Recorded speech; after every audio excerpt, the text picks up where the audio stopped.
Okay. Good. Where's Alex?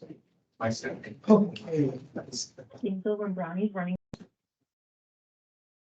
So everybody, just before we get started, anybody who's online, make sure that your mics are muted because we can hear conversations in the background. So just take a second, make sure you're muted.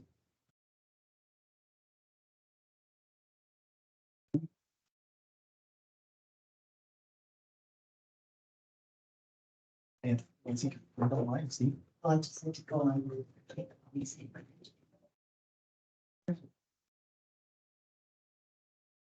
All right, let's officially call the meeting to order. It's 12:43 p.m. for the minutes there. As I usually do, just at the very top of every meeting, I just do a little housekeeping, just some kind of announcements about things that we've done or things that we're doing, but I would be remiss if I didn't say Happy Valentine's Day to everybody, spending it with the people I truly love here around the boardroom. So much so that Ms. Foster actually brought in these glasses, which you can wear if you want. My goodness. Just for a moment. There's a joke about rose-colored glasses here for everybody. His wife probably paid attention and say, anyways, happy Valentine's Day to everybody. So, just a couple things. Back on January 31st, I was joined by Member Stevenson, Member Goss, and Member Branscombe at the auxiliary grad here. It's actually one of my favorite things about being on this board is the ability to attend these swearing-in ceremonies. I know we had a constable one, chief, not that long ago as well. And I just want to say what a great evening to see these auxiliary members, or auxiliary constables, I believe is the official term, who are volunteers. They not paid for their job. They volunteer their time, their passion, and in support of the London Police Service, and by extension, the support of the city. And I wanted to I just have a couple notes here. I was so moved by not just them, but also by their families. The chief and the deputy chiefs took pictures with each one, and just to see the pride in the that came from all the family members, it was something special. So I wanted to take a second just to congratulate them on behalf of the board, and just say something about each one real quickly. We had Elizabeth, who was the youngest candidate. She's in her final semester at Fanshawe College for Police Foundations. I believe it's Herman, who was born in Colombia, where he worked as a police officer for 30 years, and he's been a civilian member of LPS for the last 3 years as a telephone switchboard operator. Sonia, who's a longtime resident of London, employed by Western, and Matthew, was born and raised in rural Lambton County. He was educated at Fanshawe Western, and he has a long history of mentoring and working with youth. Anna, who's a former member of the Canadian Army Reserves, who taught abroad and has worked here in London. Leanna, who was born in Greece, came to Canada 8 years ago and is a graduate of the Police Foundation program. David, who is a graduate of Fanshawe College, Police Foundations, previous work experience in manufacturing here.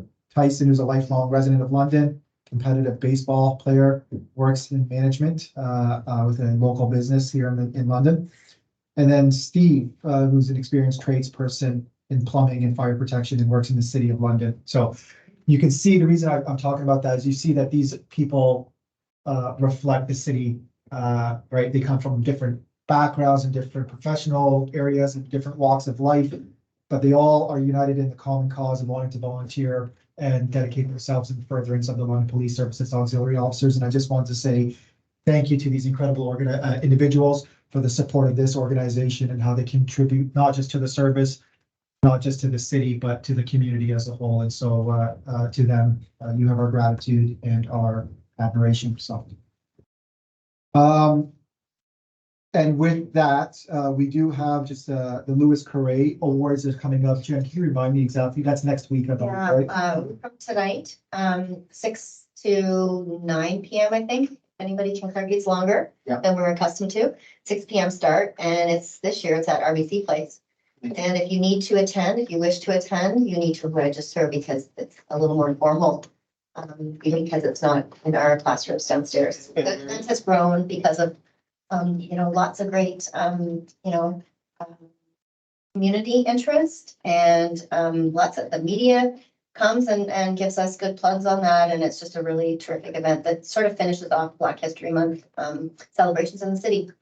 Which actually, the reason I raised Lewis Craig is exactly for that point. We're in the midst of Black History Month, and here at London Police Service, it's an annual thing where we celebrate the contributions and the achievements of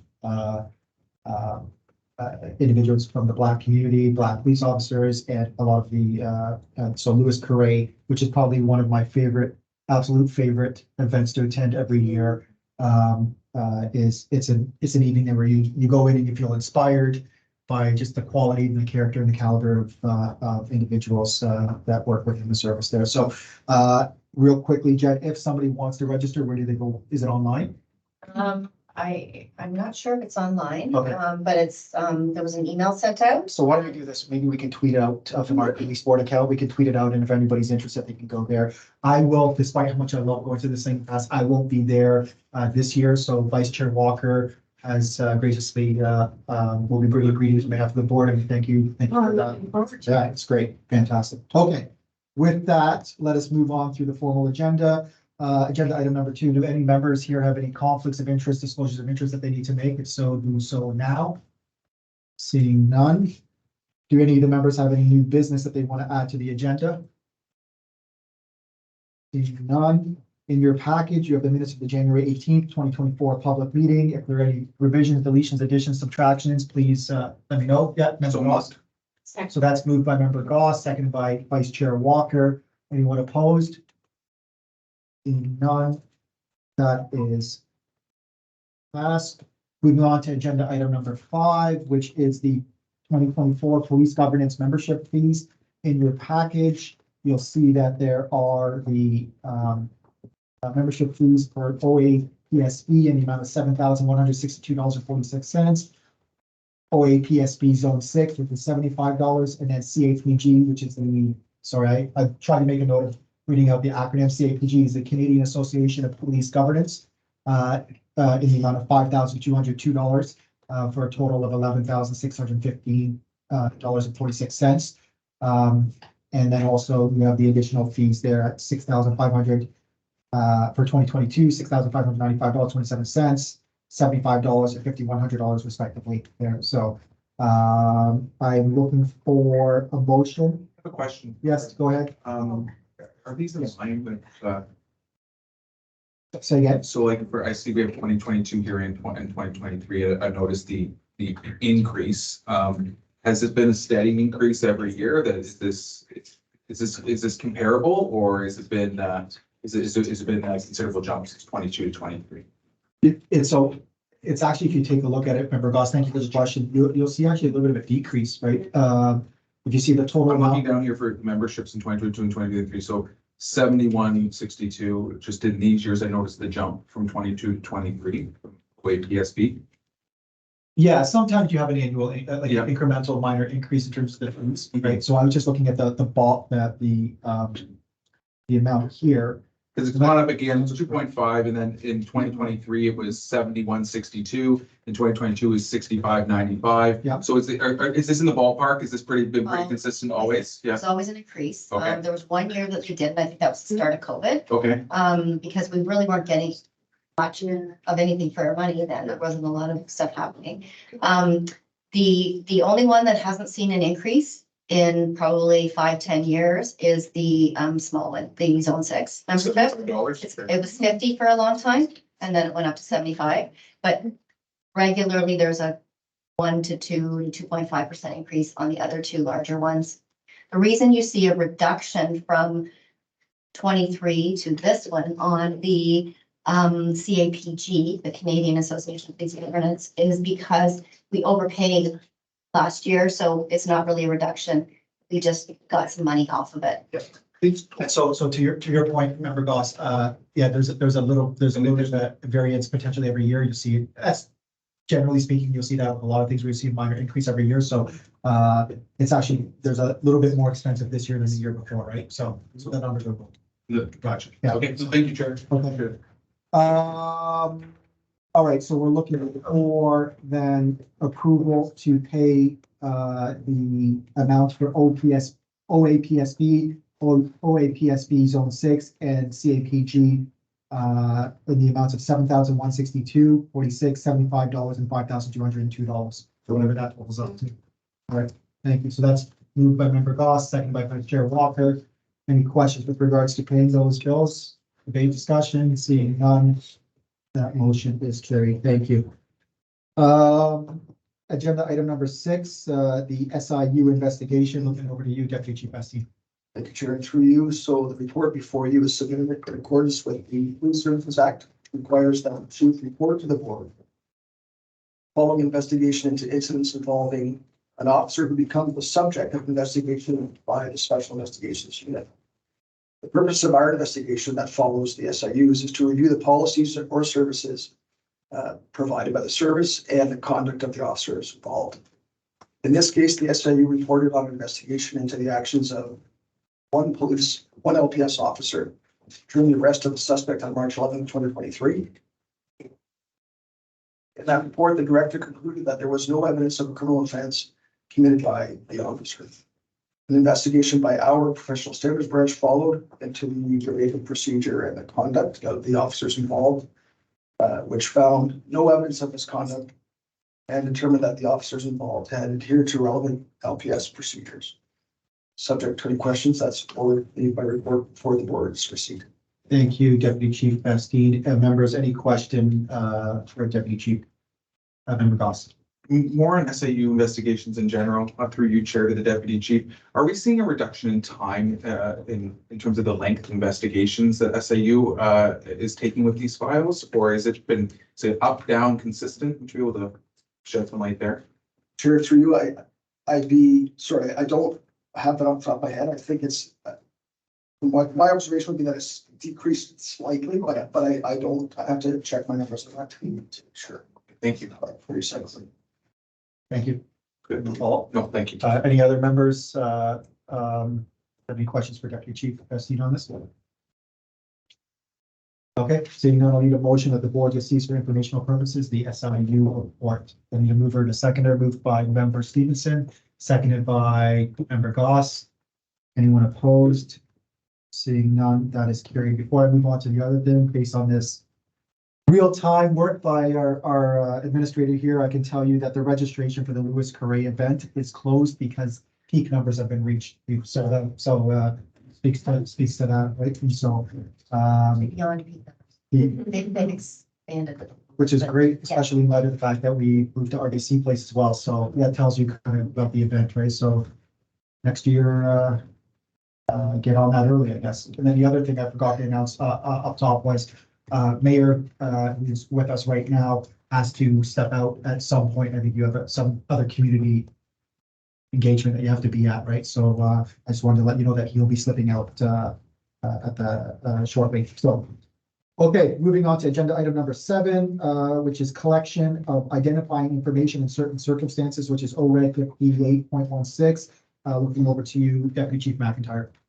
Chair, through you. So this report comes to the board every year. It's in response to a legislative change in 2017 on street checks and how police are governed by collecting, identifying information in certain circumstances. As you can see, since that legislative change, we have not collected information in this process at all. So this is a report talking about nothing, in short. So there were 0 interactions. We also report back to the board on complaints. So if we're involved in one of those interactions with the public under this legislation and there is a complaint received, we also are duty-bound to report back to the board on that. There have been no interactions and no complaints. For the board's information, should you have any question. Thank you, Deputy Chief McIntyre. Members, any questions for Deputy Chief McIntyre with regards to the report?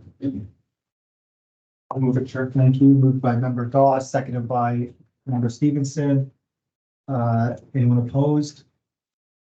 Seeing none, that is carried.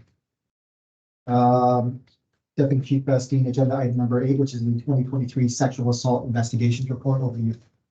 Chair, through you, this report submitted in accordance with adequacy standards guidelines and the board's policy on sexual assault investigations. So some highlights from the report that you have before you. You can see that the number of sexual assaults reported in 2023 increased very slightly over the previous year.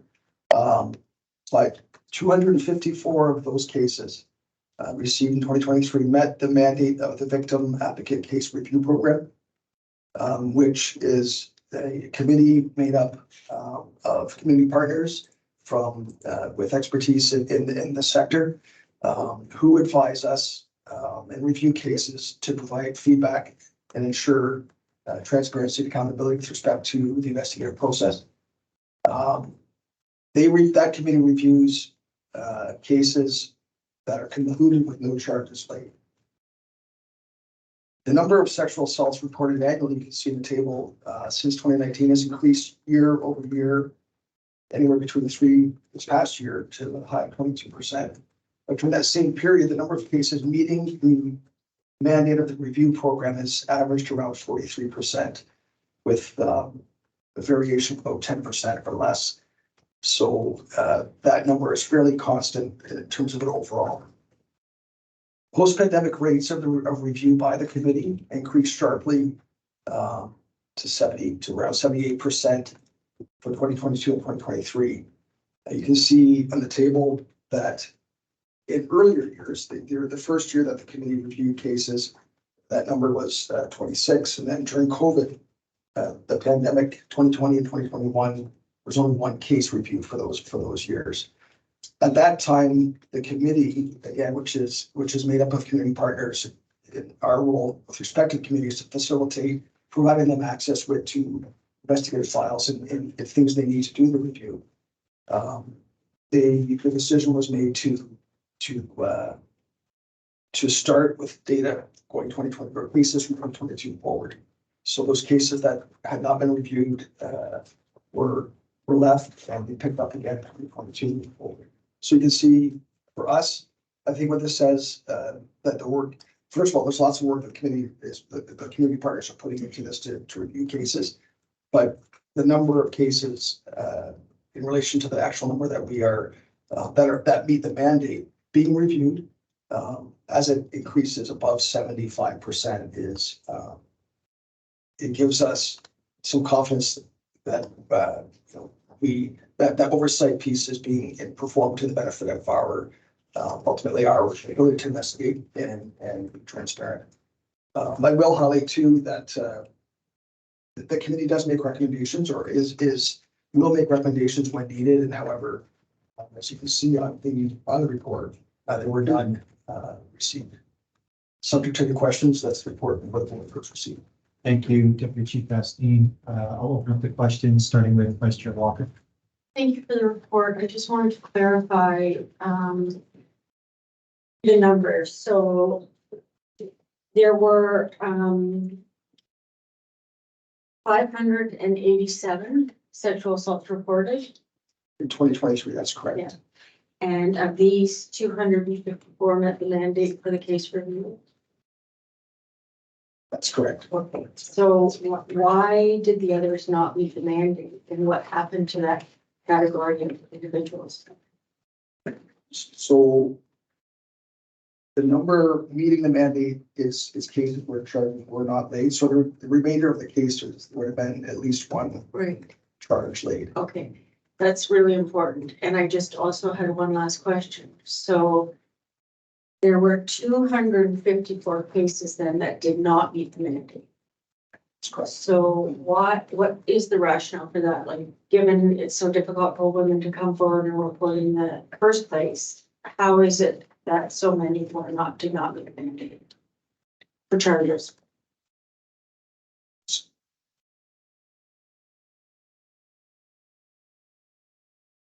Sorry,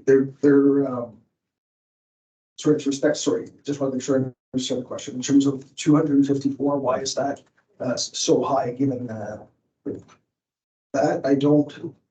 I'm just curious to know why they didn't, why there were no charges against that, like what happened there with respect to them coming forward and no charges being. That's right. So I don't have all of that data. I don't have the data for individual cases available here. Just gonna check a note here. I didn't see it. I may have missed it. No, there may be, I believe there's other part of that number may include cases involving young persons, which are not, sorry, we cannot review. So again, I don't know I what that, don't want to put you on the spot. no, that's okay. What I was, to be able to bring that information forward, either the next time you're reporting on this specific issue or at the next meeting. I think it's important that there be context to this. Because otherwise people may look at this and say, oh my God, like all those women had the courage to come forward and look, they didn't even lower charges. Yeah, thank you. So through the chair, that's something that we could do. I think, in terms of the type of context, I suppose, with that volume of cases, assuming we could get to a point where we can say to cluster them in sort of reasons in a way that the board would find beneficial. So I think it's important. Like I see that you're, addressing the unfounded cases through the victim advocate case review program. But I'm always curious to know why things are classified as unfounded, which I'm not sure if that's your terminology any longer, but it was the terminology used at the time. Right, that is not something that, this is simply cases where the charge. Exactly. If you could bring it forward at another date, I would really appreciate that, and maybe consistently bringing it forward in the future, just because I think it's important to have all the information. Is that doable? I think, yes, it is. Okay, Yep. thank you.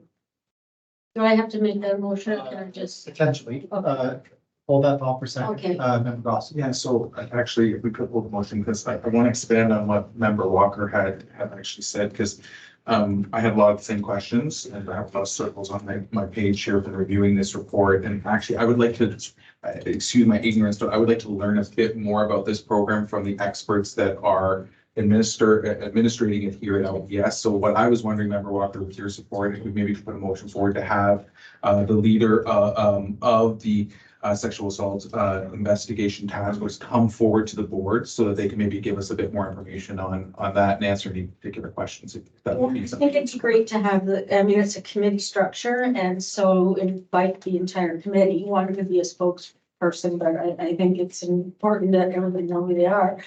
But secondly, I still would like, if possible, to have the information provided by police who may know more about why charges weren't laid than the committee members.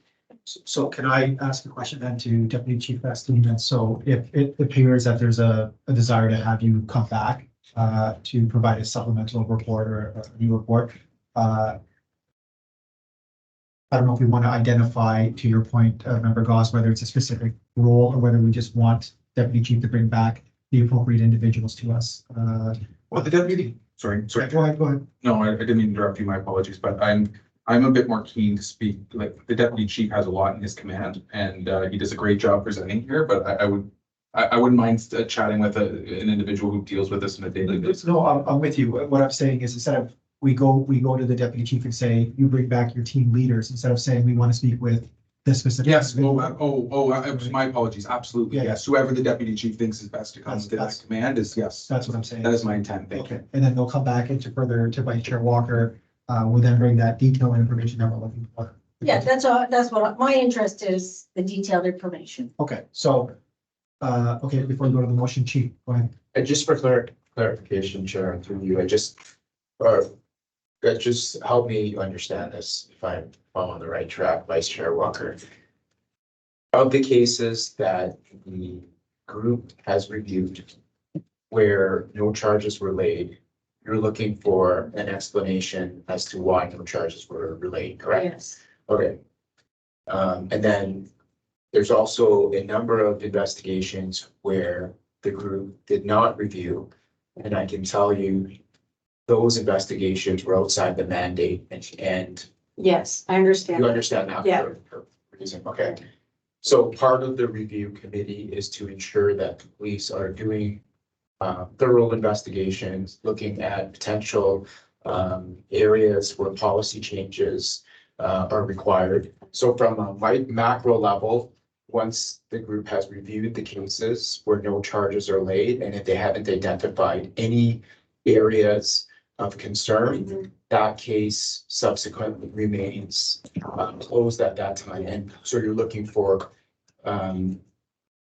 sort of the trend as to why either it's supporting the investigation where there wasn't enough evidence. There could be things where you're taking into the victim's state of mind and the victim's wishes as well. Not that that's the only thing that drives us into laying charges or not laying charges, but you're looking for sort of some data with respect to why those cases remained supported by the advocacy group, correct? Well, so I'm looking for information as to what charges were.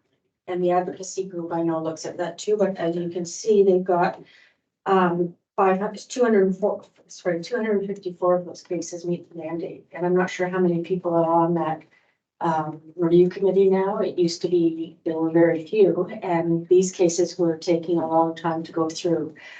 So just in the immediate, rather than waiting for a long period of time to get the information, I'm just curious to know of the 587, 254 met the mandate to go to case review, but I'm wondering why there were no charges laid. So it could be, you're gonna say to me, the woman didn't want to come forward. Or it could be she came forward and then decided not to pursue, whatever it is. I'm just curious to know what those reasons were. Okay, so I Does that make sense? yeah, no, total clarity, I think, Okay. Chair, and that's a great point, Member Goss. We can have somebody here, and I'm just thinking, defer to Deputy Bastian, but I think Catherine Dan would be great to come here, provide a presentation to educate the board and the public, and then all these answers would form part. I of the appreciate it. presentation. I just think, over the past month or so with Hockey Canada, we've had a lot of questions around, why there were no case reviews over a certain period of time. And of course, they didn't factor in COVID and where we're at now and what is the catch up time? And I think it'd be great for us to be able to have answers to these questions. Yeah, I agree. Thank you. So thank you to both of you. And so that's my point. I didn't want the board to directly say, well, we want Detective Sergeant Dan to come. I wanted you guys to basically figure out who the appropriate person is. But if you've identified Detective Sergeant Dan, right? Great. So we'll have Detective Sergeant Dan join us at a future meeting where they unpack some things. So to that effect, back to your motion, Vice Chair Walker. So the motion would be what, just for the record, so we can vote on it. Yeah, so the motion would be that Catherine Dan be invited to attend a meeting convening at her to outline why 254 54 cases did not result in charges. Does that make sense, or is it too specific? I think that may be too specific. All right. Member Goss, and then you suggest some wording. Well, I'm just gonna make a friendly amendment if that's okay. I'm cognizant of the fact too, with scheduling and everything that goes on within the police service, that maybe we don't directly name Detective Sergeant Dan, and we say a member determined by the deputy chief responsible for something along those lines, so that in case Detective Sergeant Dan is not available, then we have someone else that can come and unpack this for us. I'll leave that with you, but yes, I understand. Perfect. We all know what we're trying to say, so that's. Okay. So She can read her mind. a motion that requests or directs administration to report at a future board meeting on the issue of The victim advocate case review Yeah. program. obviously reviews program. Yeah, absolutely. We could just, Say in relation to this report. Okay, And I'll second that. that motion is moved by Vice Chair Walker, second by Member Goss. Anyone opposed to that? Seeing none, that is, Thank you, Carrie. Deputy Yeah. Chief. Chair, Appreciate let it. me ask, Yeah. we want to also receive that report, or only receiving? absolutely, yeah. Sorry, I actually have to finish Taken care that. of. Were you done your report before we kind of jumped in there? Yes, it was. Okay, all right. Then, in light of that, a motion that the board receives for informational purposes, the 2023 sexual assault investigation report moved by Member Stevenson, seconded by Vice Chair Walker. Anyone opposed to receiving that report? I imagine none. It's carried. Thank you. All right, Deputy Chief Steve, we're going to stay with you here. Problem-oriented policing initiatives. Chair, it's for you. So this problem-oriented policing is a proactive approach to the identification and targeting of factors that contribute to crime, disorder, and issues in communities. So a problem in this sense is not necessarily individual, but essentially a problem involves three elements. It involves an offender, a location, and a victim or a target. So often thought of as a triangle, problem-oriented policing seeks to disrupt one or more parts of the triangle to solve or to solve problems or improve conditions in the community. So this report gives a bit of a highlight of some of the activity undertaken by the LPS throughout the year. Laid out before you, I've highlighted in my report victim choice reporting, which is an online interactive virtual reporting option for victims of criminal harassment, historical sexual assault, and intimate partner violence, which is proving to be shown some promise. Hotspot projects undertaken by Foot Patrol and the front line through mapping technology. We're able to provide frontline officers with data that helps them, helps them understand where hotspots are in the community. A hotspot being essentially a place that requires police attention. Project Safe was a firearm and drug trafficking project involving a number of other agencies in which we reported, you might remember in July, we reported on this. There was an $8.5 million seizure of drugs, more than 25 firearms seized, 70 individuals charged, with a number of offenses. The way we deploy our ride or reduce impaired driving everywhere patrols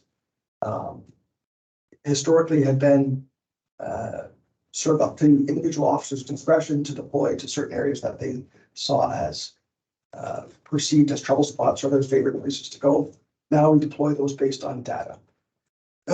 Likewise, finally, the Uniform Division High Harm Project is a short-term project that was run at the patrol level, which targeted 20 top wanted parties and 20 top individuals on relief on bail who are at highest risk to the community and of failing to comply based on an individualized crime severity index. So the common theme in all this being that problem-oriented policing involves the use of data to proactively, strategically target problems, whatever variety they might be, to improve safety. Subject to any questions the board may have, this report is received.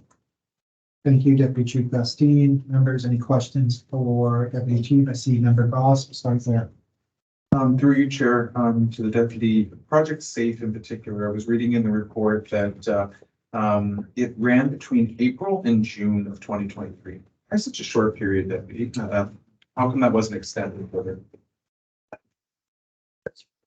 So that big part of that was cost. So in order for Project Safe to achieve those sorts of results, required an extraordinary amount of overtime and flexibility in terms of calling people out to respond to information as it came in real time, informative information, and essentially all surveillance, all sorts of things that really impact to a great degree our time budget. So I don't have the total number, the cost.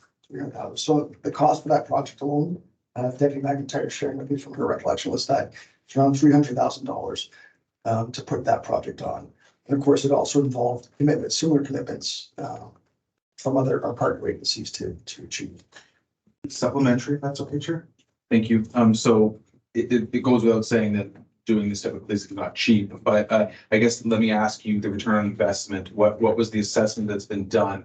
Was that a successful program? And if the funds were still available, if we weren't restricted by realities of budget, would this still be running? It absolutely would. I think you're right to your point through the chair. It is extremely expensive to operate.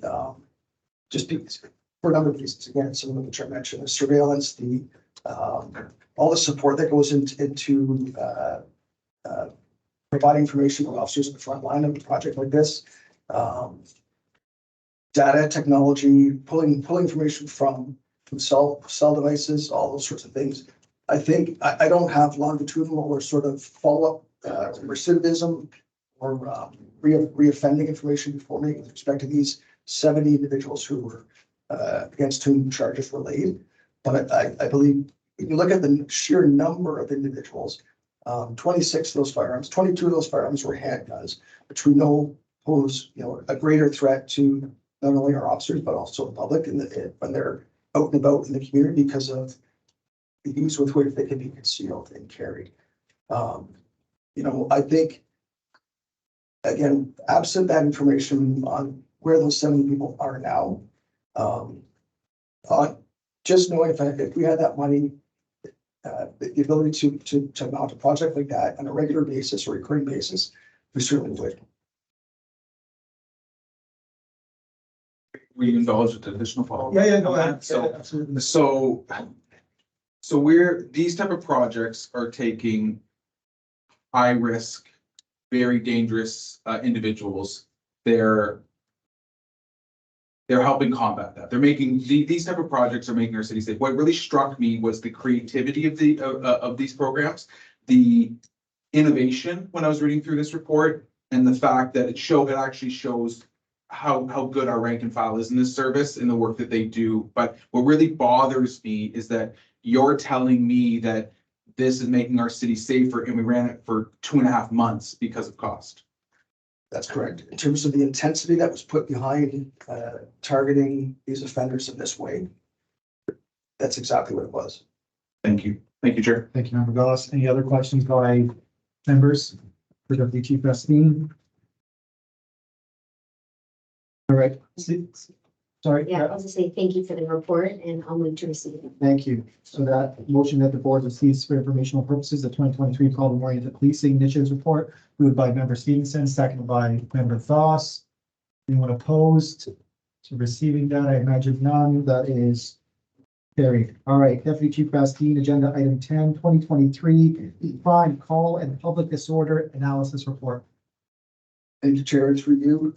I'll summarize this one very briefly. It's a bit of a sort of a wordier report. However, there's a consistent theme related to the previous report with respect to the data analysis piece. So this really covers the work done by our crime analysts, which historically had been going back 10, 15 years or more, had been police officers who were transferred into crime analysis roles, trained, and then after a period of years, 3 to 5 years, they would then, after which they would move on. Within the past 10 years, we moved to a civilianized model where we have specialists who are individuals who are trained, who make it their life's work to learn analysis and practice analysis. Highly educated people who pursue degrees specifically in crime analysis. So 10 years or so, they were stood up in a standalone unit, which sort of a hub, which then support other sections. In the past 5 or so years, really it's been, I guess, past 2 years, more aggressively, all the analysts have been deployed into specific sections. So into the guns and gangs section, into the intelligence section, for example, to sort of work more directly and have constant communication with investigators so they can exchange information, identify trends, provide them with the information that the investigators need to take enforcement action or focus their efforts really.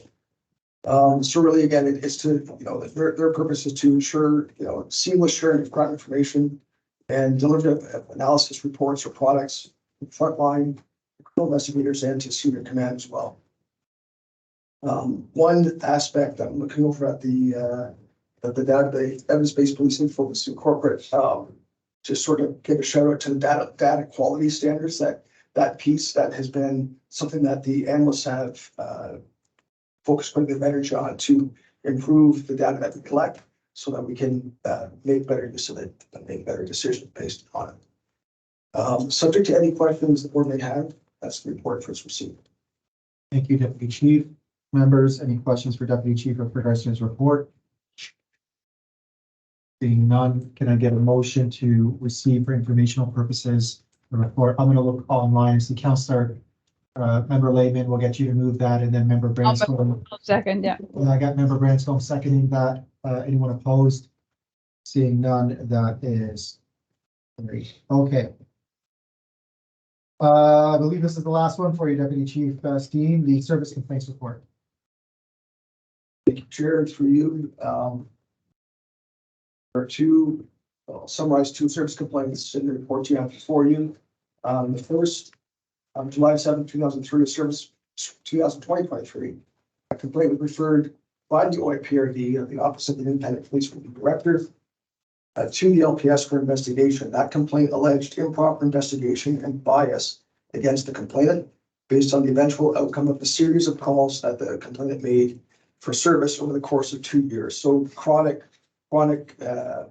issues experienced by the complainant with a neighbor. A professional standards branch investigation into that complaint. The investigation was conducted into the work done by the community oriented response unit at that time. Found that the core unit members had investigated matters appropriately and in accordance with relevant procedures. The necessary redeployment of core unit officers during the pandemic may have contributed to the inability of the LPS to facilitate a sort of a longer lasting sustained response to or solution to the chronic issues. However, there's no evidence to suggest there was any bias at play in that case. Subject to the questions on, or may have issue to this report. I have one more that pertains to this agenda item. Do you want us to do any questions now and then move on to the afterwards? Okay, so keeping in mind there will be a second part to this with Member Goss. Thank you for your chair. Why was the core unit moved during COVID-19? So it was largely to do with resource capacity on the front lines, having to send our inability to respond to calls for service on the front line. It was we had to. The decision was made, an alternative to a friend here, just might have some inside information there. However, I can tell you that it was, I wasn't in the chair at the time, but it was to do with beefing up the resources in the front line. I think Deputy McIntyre might be able to say it more eloquently. No, you were totally good. At the end of the day, it's all about minimum staffing on the front line, and we were nowhere close to being able to meet that, and so we had no choice but to redeploy them and other units to be able to support the front line at the time. So then, sorry, Jack, please go ahead. so the number one thing I hear day in and day out is how much of an impact the core unit has had. Well before I joined this board and since I've been sitting in this chair. And I guess my follow-up question is with the new service delivery model that is being proposed for the force, what are we going to be doing to ensure that the core unit or the similar, something similar is going to be in place? Because they do, I even just talking to officers, they talk about the work that they did in that role and they found it extremely fulfilling. And I just think it's such a loss because basically what you're telling me, and please correct me if I'm putting words in your mouth, but the queue was too long. So you took the core unit and said, get in a car and go and answer please go and answer these calls. Which is unfortunate, necessary, but unfortunate. So let's not look into the past, let's look into the future. What are we going to do to get back to a robust core type program?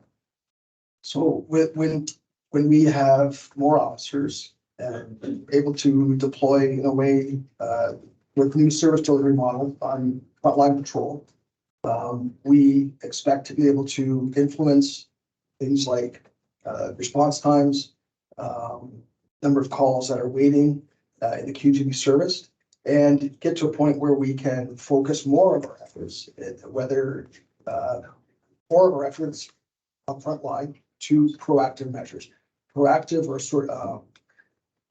measures to prevent crime, but also the type of work that had been done by the core unit, which was in part proactive, but also dealt with taking sort of a big picture approach to dealing with more chronic problems of all sorts.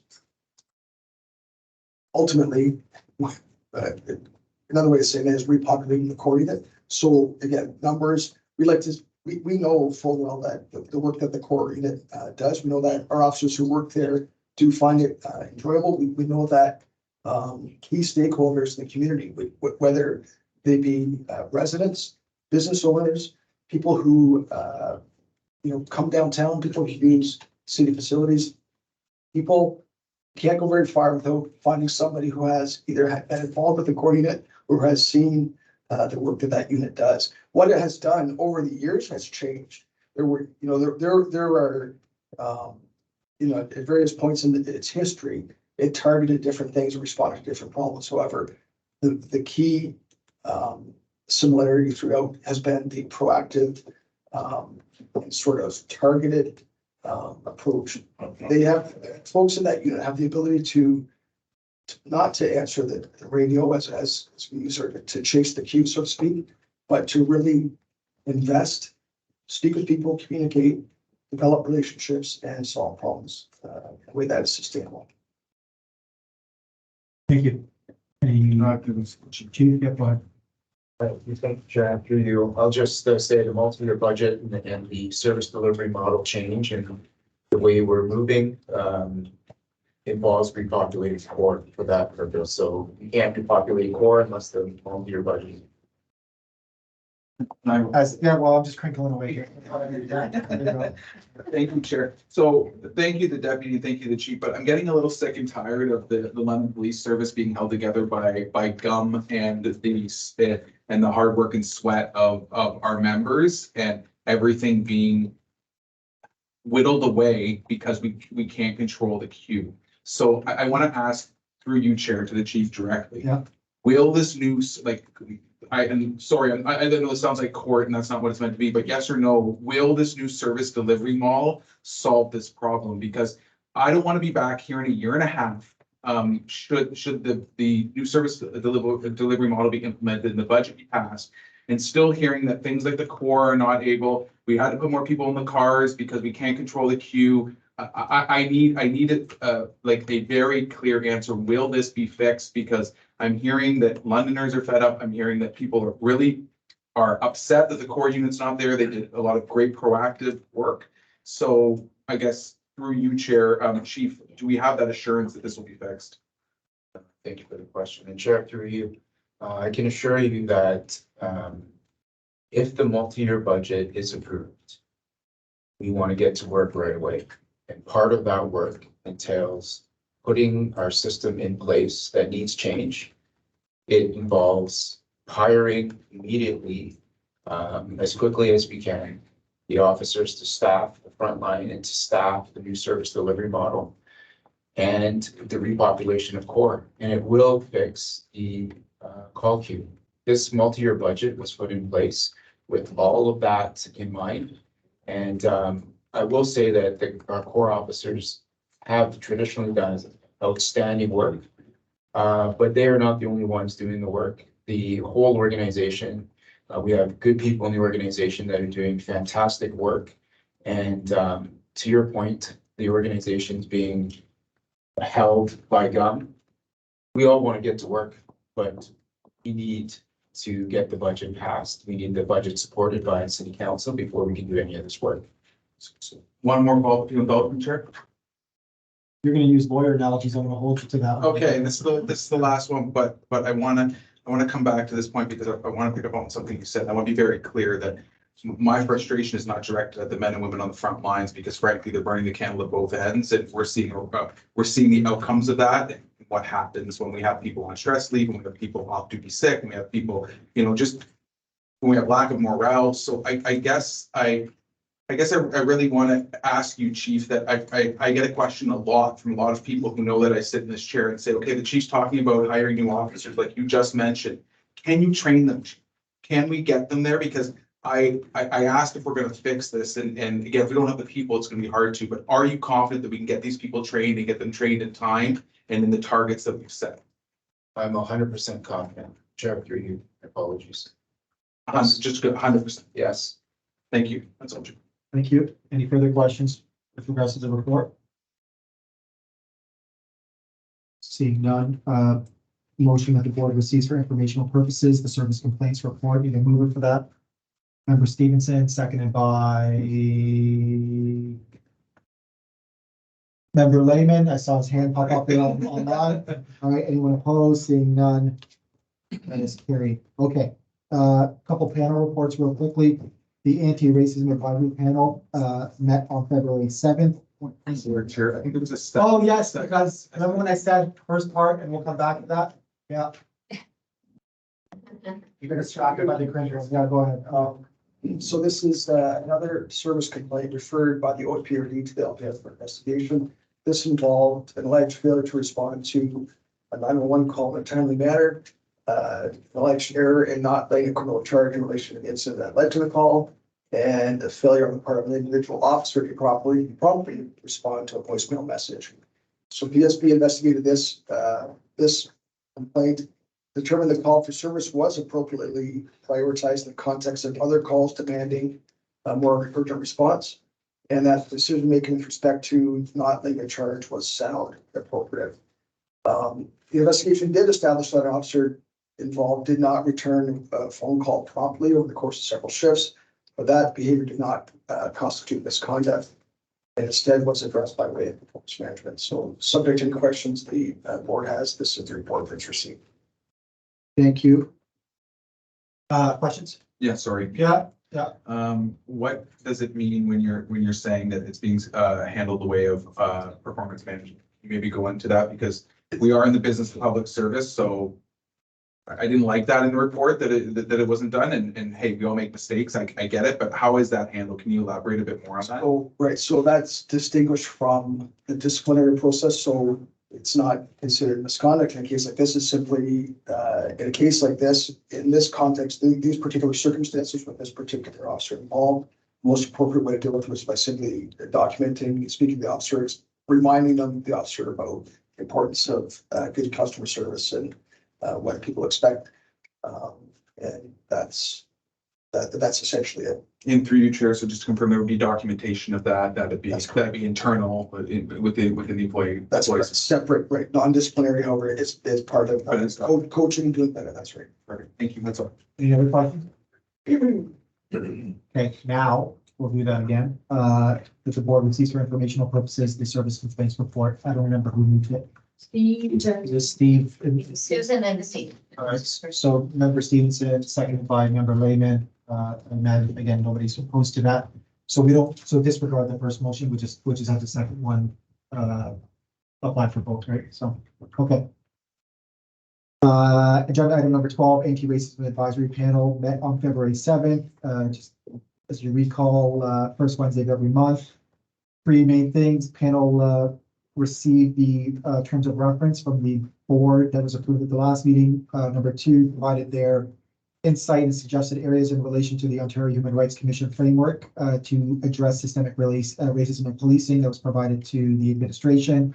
And then third is now looking to recruit an Indigenous community member to fill, to bring that subject matter expertise and that lens to the anti-racism advisory panel.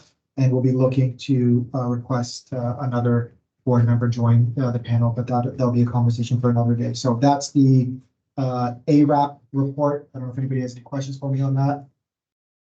Seeing none, I will look to Vice Chair Walker for a report from the Mental Health Addictions Advisory Panel.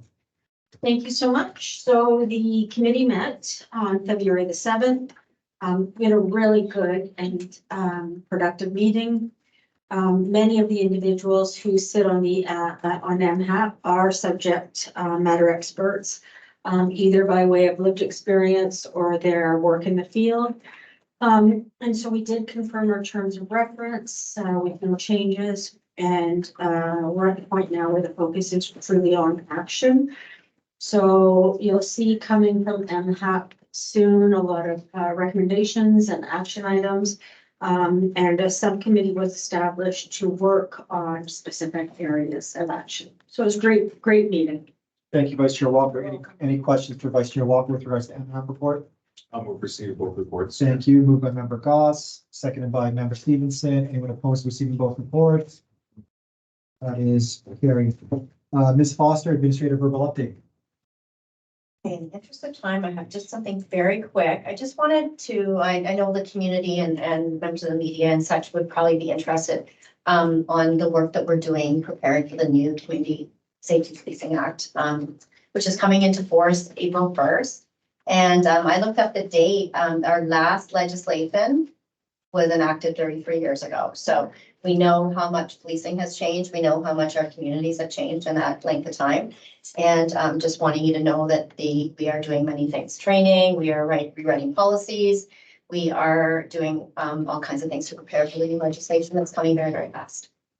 I just wanted to, something that, you know, the media and community won't really read about in the news too much. So the eighties? 1990. 1990. Mm. Here we go. All right. Thank you. What's that? It's a good decade. Any questions for Ms. Foster with regards to her administrative report? I'll move it. Thank you. Receive for informational purposes, moved by member Goff, seconded by member Stevenson. That is carried. I heard background noise. So Yours, not all, it's fine. Member Goss was 6. I was questioning whether he was even born in the. I was born in 86, I said, so the 90s were my glory years. Yeah. So you're living in glory years. Right? Me too, Ryan. Me too, Ryan. Member Grants, have that reflected in the minutes too, yeah. Okay, last agenda item, before we go to.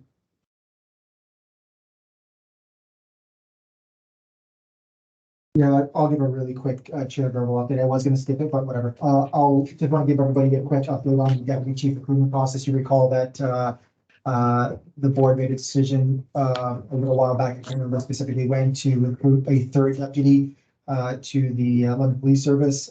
We are actively engaged in that process right now. We're in the process of conducting interviews. There'll be second interviews and there'll be discussions, and then hopefully at some point, I'm not going to give you a specific date because the second I do that, we commit to that, but probably in the spring, if not before, we hope to be in a position to make an announcement there. So that's the update on that. And then I'm going to dispense with anything else on my chair's verbal update. So if anybody has questions for me on that, that's about it. I'll move receipt. Thank you. So it moved by member Goss, seconded by member Branscombe, and then anyone opposed to receiving that? Okay, good.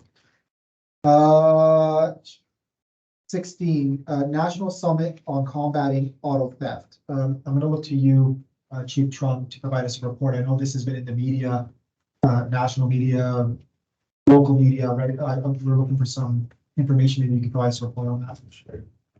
Thank you, Sharon, through you. So earlier this month, the federal government held the national summit to combat auto thefts. Minister of Public Safety was in attendance, Minister of Justice and Attorney General of Canada.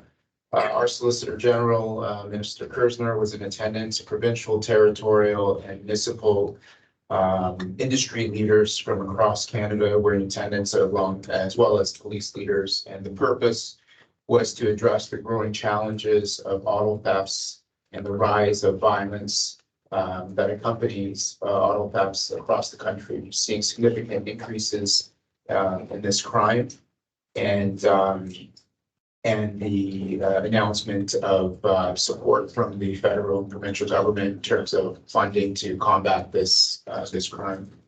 So I will note that Superintendent Paul Reynolds is here, and his command staff, Inspector Alex Krigsman's here as well. Inspector Turney is online, but they're also joined by Detective Sergeant Adam Steele. He's the General Investigation Section Commander, and auto thefts fall under their area of command. And they're going to give a overview and a presentation, a high-level presentation, and what the local problem is that we see here, and they'll inform the board and the public with this. But just specifically with the summit, the solutions that were talked about involved legislative changes, industry-led changes, technological changes to combat this crime, as well as investments in border security. So from a holistic approach, how the community, legislation, and police can all work together to combat this. And you'll see in the presentation today, sort of how we're going to address it here, and we'll give you some very good statistics. I will also say that under the leadership of Superintendent Reynolds and Deputy Chief Bastian, we received maximum funding from the provincial government for this auto theft grant, $300,000 a year for the next 3 years. So we're doing really well with support from the minister and the ministry, and we have not received a grant application or grant funding since last year that we applied for. So every grant opportunity that we've applied for, we've received maximum funding. So I think that speaks to the great grant writing that is happening in this organization, and the support from the ministry, and how the minister sees that we need support here in the city. Subject to that, I'll ask Inspector Krigsman and Detective Sergeant Steele to come up and provide a quick presentation for you, Sheriff. Thank you. Yeah. You're welcome.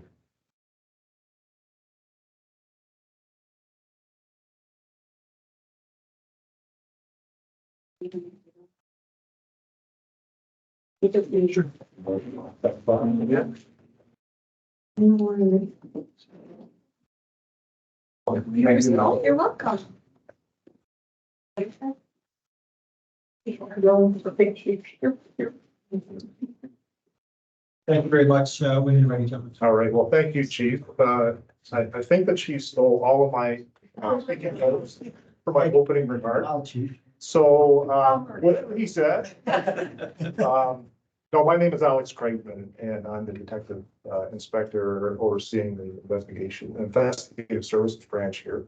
And that includes our general investigation section. I know you've just heard it, and I'm certain you've seen and heard it in the media. Plenty of coverage about rising rates of auto theft in the province and across the country, including the rise in the level of violence associated to these types of offenses. I'd like to introduce Adam Steele. Adam is Detective Sergeant in charge of our General Investigation Section. And the General Investigation Section investigates a variety of property crimes, including auto theft.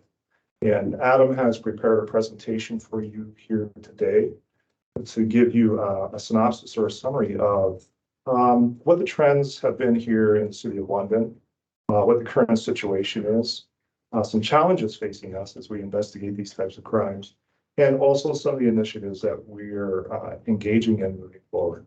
And so with that, I'll turn it over to Adam. Thanks, Inspector. Thank you. Stuck behind a podium, I'm used to kind of pacing when I talk, so if the nerves come out, I apologize in advance. So thanks, Inspector. As you mentioned, my name's Adam Steele. I'm in charge of our General Investigation Section. And that comprises of two different units. So there's the Financial Crime Unit, which is your fraud unit, as well as our Street Crime Unit, which includes all manners of property crime, arson, robbery, auto theft, of course, why we're here, and breaking out. So I'm going to provide today summary of the presentation. I want to just talk briefly on auto thefts in London and what our current situation is. Some of the challenges that we're facing as investigators and as a police service and as a city and what we're looking at. And then some of the initiatives we're doing to address those challenges. So briefly, I'll give a quick snapshot of some of the basic stats. And I'm going to dive into them a little bit more further in the presentation with some context.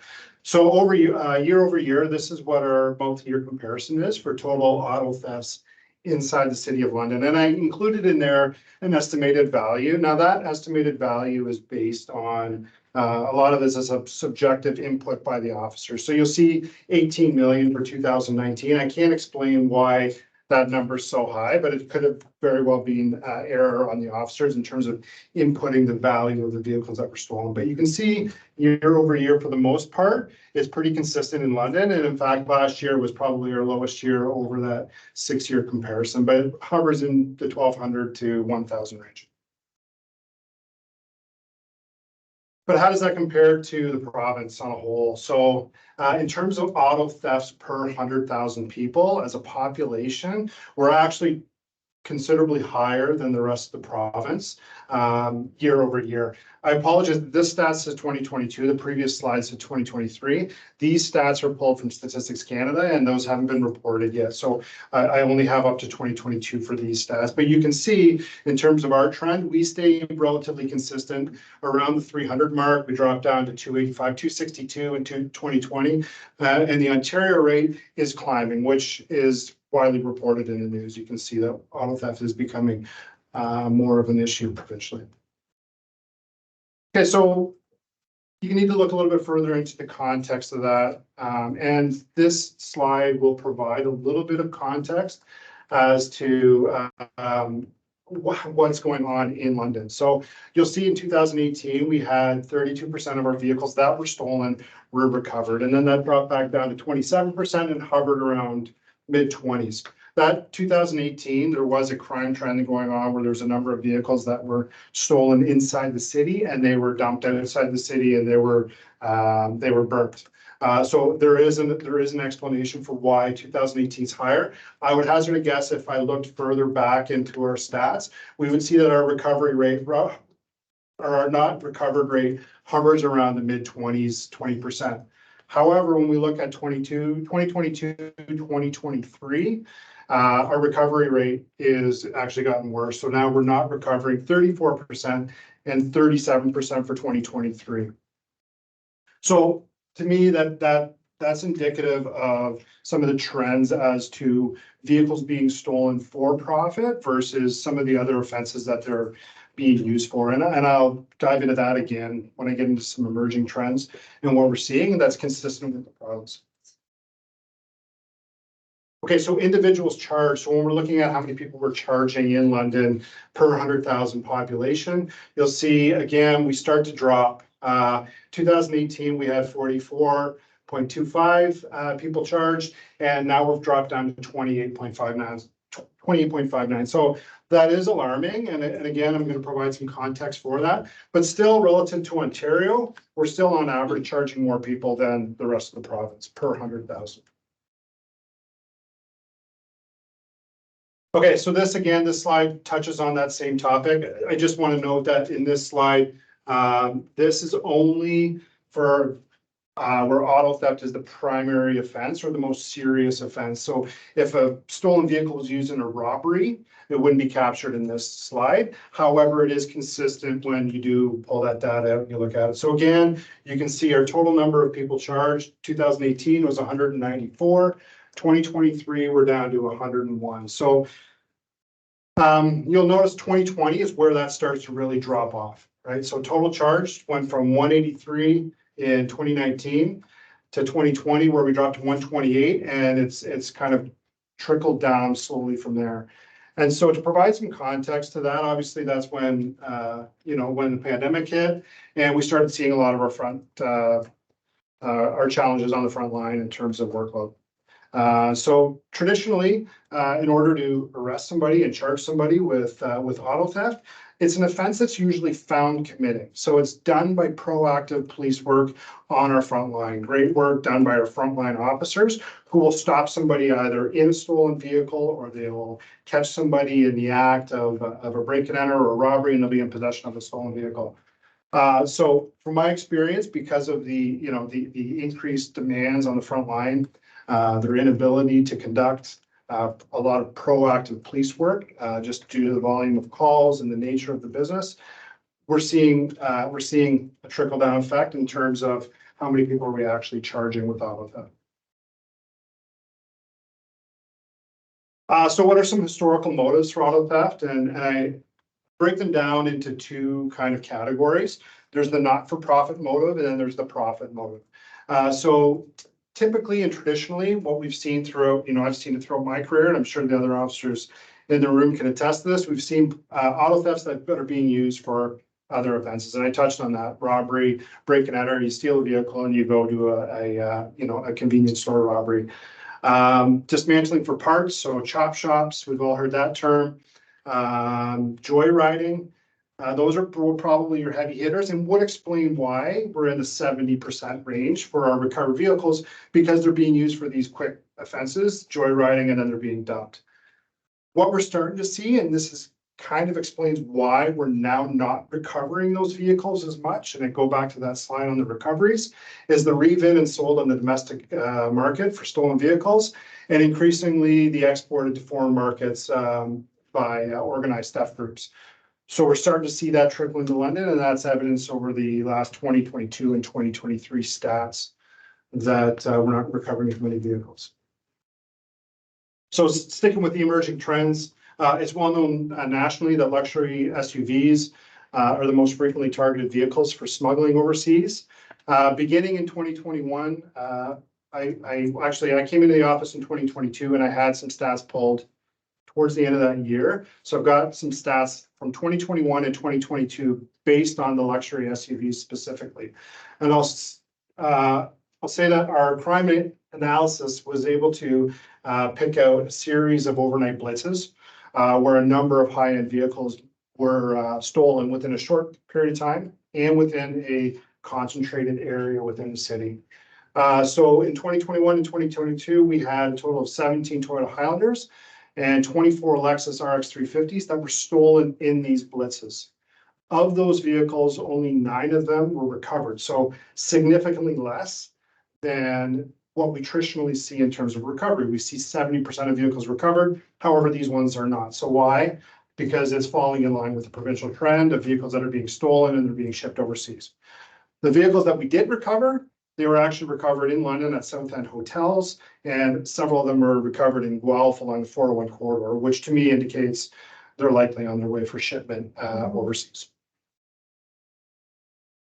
Some other emerging trends that we're starting to see in London, obviously re-VINing of vehicles where they replace a vehicle identification number, so that vehicle can't be traced, and it often doesn't show up as stolen unless we start to pull that apart and look a little bit deeper into it. We're also experiencing occurrences just recently within the past month where individuals have utilized fraudulent documents to purchase vehicles directly from dealerships. These are usually high-end vehicles in excess of $80,000 that are also being likely stolen to be shipped overseas or into a re-VIN. These offenses, both these offenses would typically involve more than one person committing the offense and would be indicative that it's an organized network. They're also not specific to London. The offenders in particular that I speak of that we recently had last month, they were not from London as well. So it's people that are coming in from London that are doing this, which is indicative, again, of the provincial trend and an organized kind of structure to the crimes. So what are some concerns and challenges that we have? Obviously, the provincial trends equal concerns for us.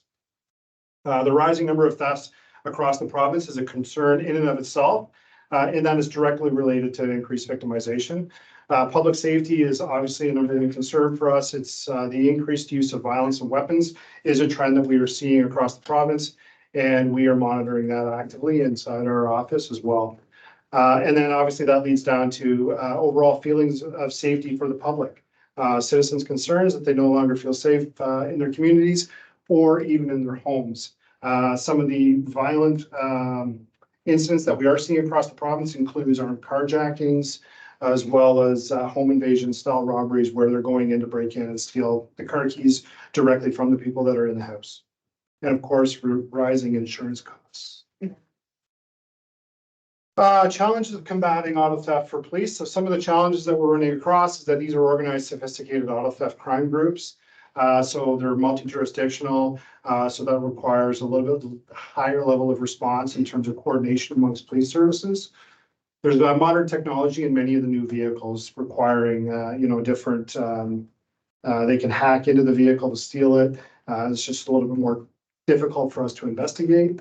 limitations on resources to conduct investigations, lay charges, and engage in targeted enforcement. Of course, I already mentioned workload challenges on the frontline patrol, limiting proactive enforcement. That directly leads to our joyriding category or our not-for-profit category. And of course, prolific and repeat offenders. So I'll touch on prolific and repeat offenders. I requested stats on offenders who were charged, and particularly while on bail for previous charges. Unfortunately, I didn't have enough time to extract that data.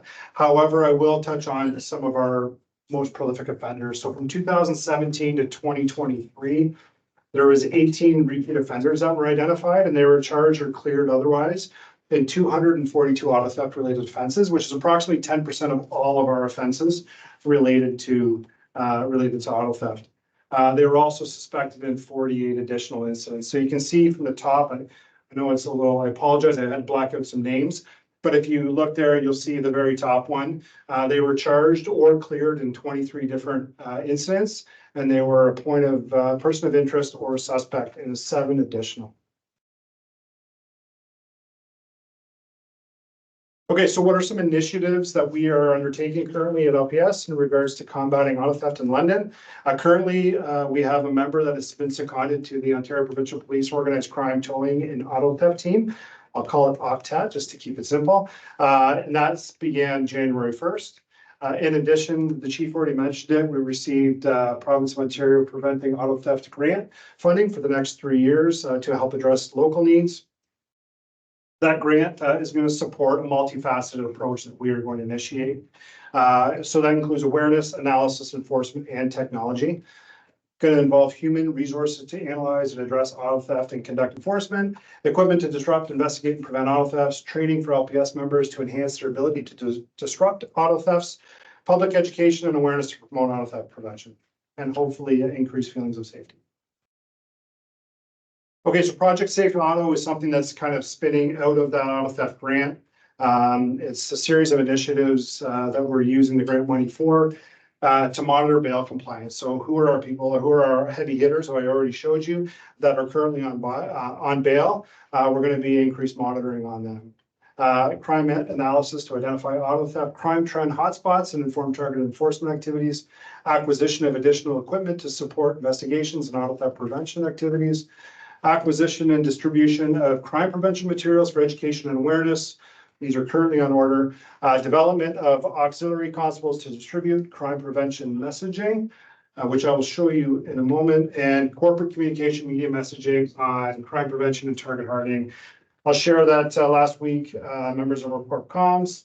Not sure if Katie's here. Thank you. If she's not, Katie had put out a blast on her socials in regards to some of the messaging that we want to get out to the public, and that's already been received by over 100,000 people. So, sorry, 10,000 people out of these here.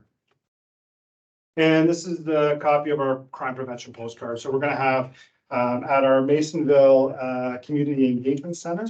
The Masonville Community Engagement Center, we're going to have obviously copies of this postcard that's in production that we're going to be handing out, and it's going to be available to frontline officers to hand it to members of the public as well. That just provides some helpful tips on how to safeguard themselves and obviously their vehicles from all of that. So I hope I didn't go over the 15 minutes. That's all I have, unless there's any other questions. Thank you very much. Answers. Yes. Yeah, thank you, Detective Sergeant Steele. Appreciate that presentation. Members, questions? My first? Yeah. Thanks. So thanks. Really appreciate the presentation. And I remember in London, a woman who I can't think of her name now, and I feel bad about that, but she tried to protect her vehicle and died in the process. Do you know who I'm talking about? Yeah, I believe it. Yeah, it's in the East End. Yeah. Do you know who I'm? And I thought, it's interesting how quickly our lives can change. And we don't often think of, jumping on a car to protect it, but for some people, it's an instinct. And so what can happen, I believe, in these circumstances as the worst case scenario is that it can result in death. We need these people, who are stealing cars, and I believe should be charged. And I'm not sure if that happened in that case, but with whatever charges are enforceable to try to act as a deterrent. And I was thinking about it as I went, you know, and I was writing down all sorts of thoughts, and organized crime plays such a big role in this. And I'm wondering, when you talk about the VIN numbers, is there no monitoring at the place of deposit for those sorts of things, or they're all just in this together and it's they get the car and they don't check the VIN numbers because they know they're going to make money off that car when it's transported across to wherever it's going?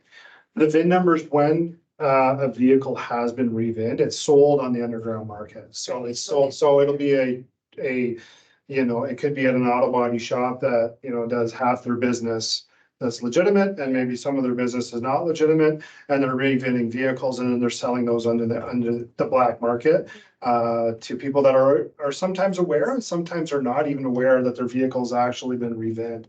They're purchasing a vehicle and then they have it, they drive around, and then, you know, the police can intercept that. And when we start to look into it, unbeknownst to the person driving it, they've actually purchased a re-VIN vehicle, and then we investigate. Does that answer your question? It really does. And I just have one last quickie.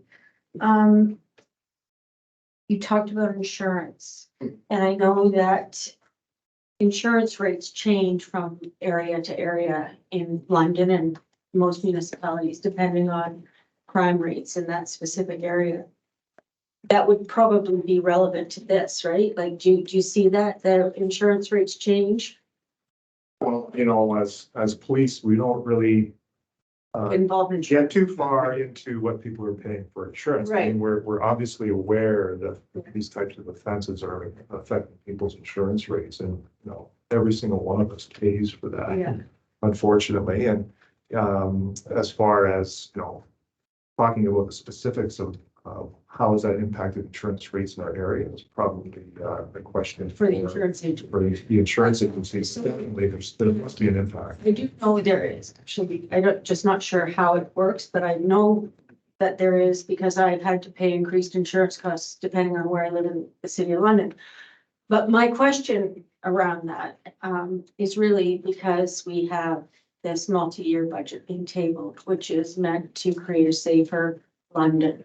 And in that, is there the possibility that there will be funding made available to address some of these concerns you raised? Because if that in fact does happen, I believe then we could work towards lowering insurance rates for residents.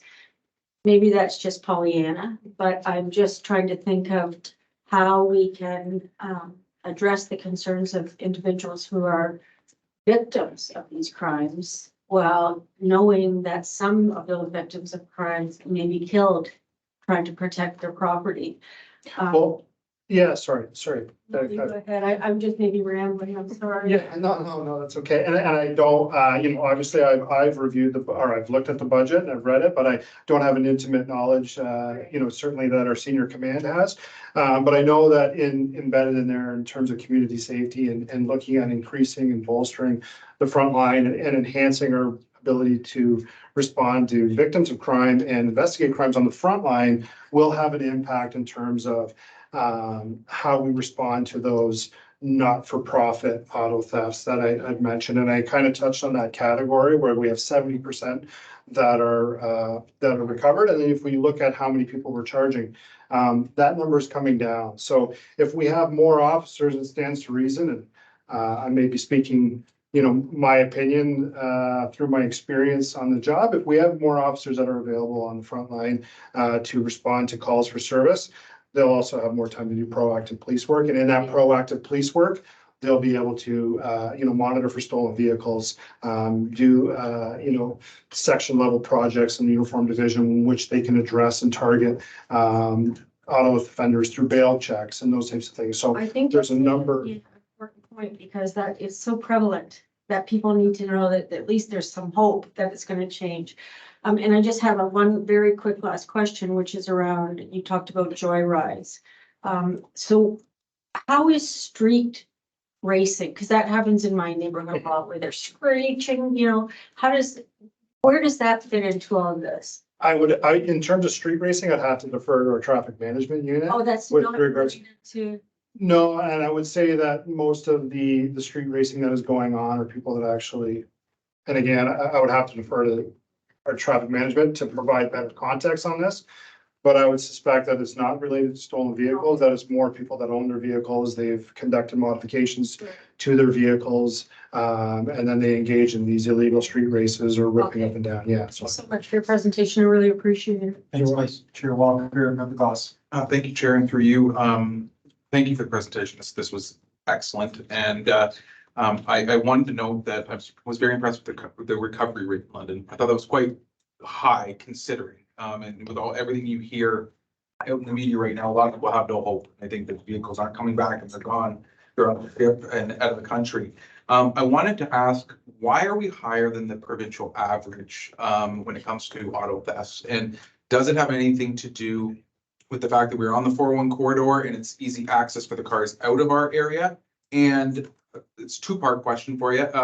On the proactive side, I noticed you mentioned that right off the top, and you said that with the queue and with the amount of resources needed to manage that there hasn't been that proactive policing. In your expertise, do you believe that the proactive policing is the way to go and to really get our hands around this and lower that number so that maybe we're below the provincial average?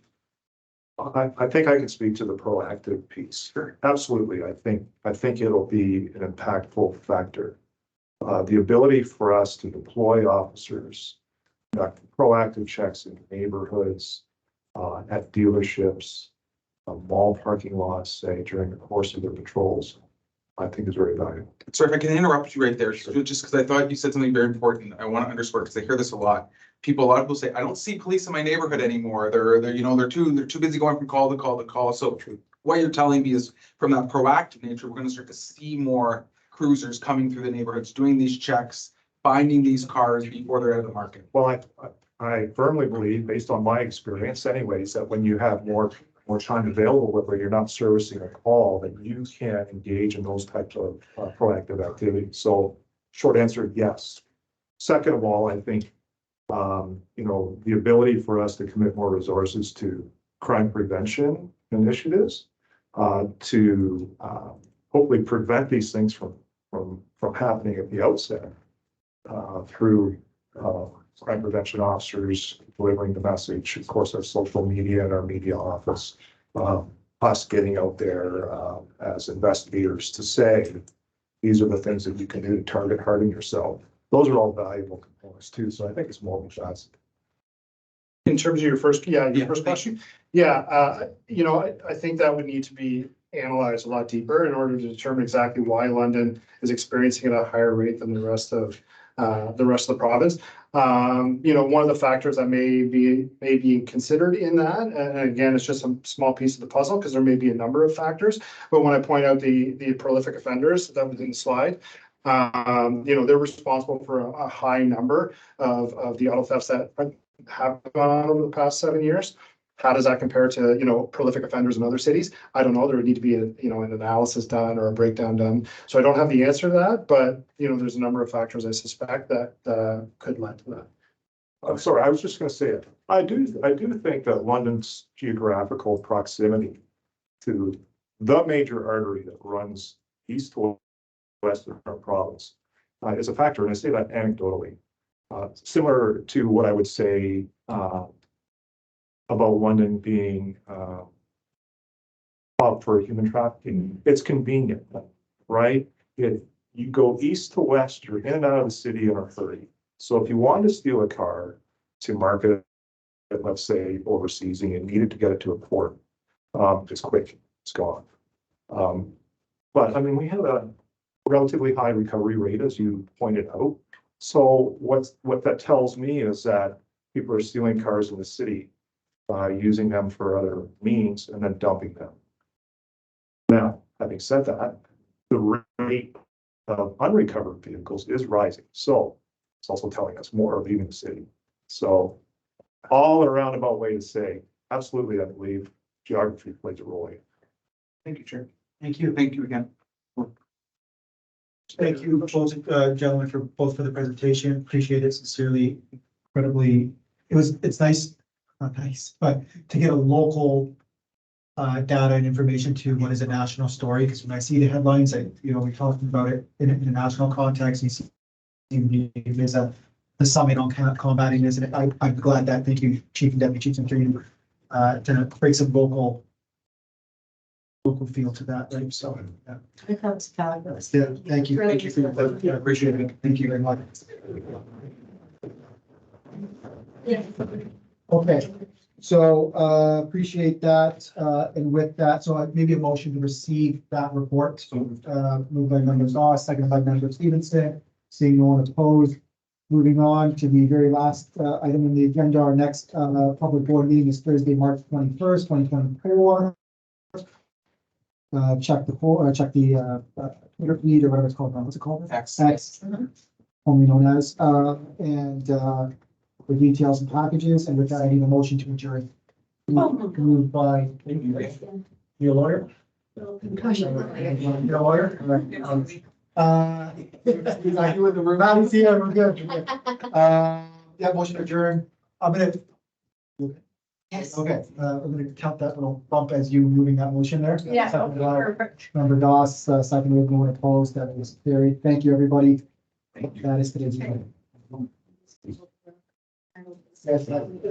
Yes. That's my knowledge. Good seeing you. Take care.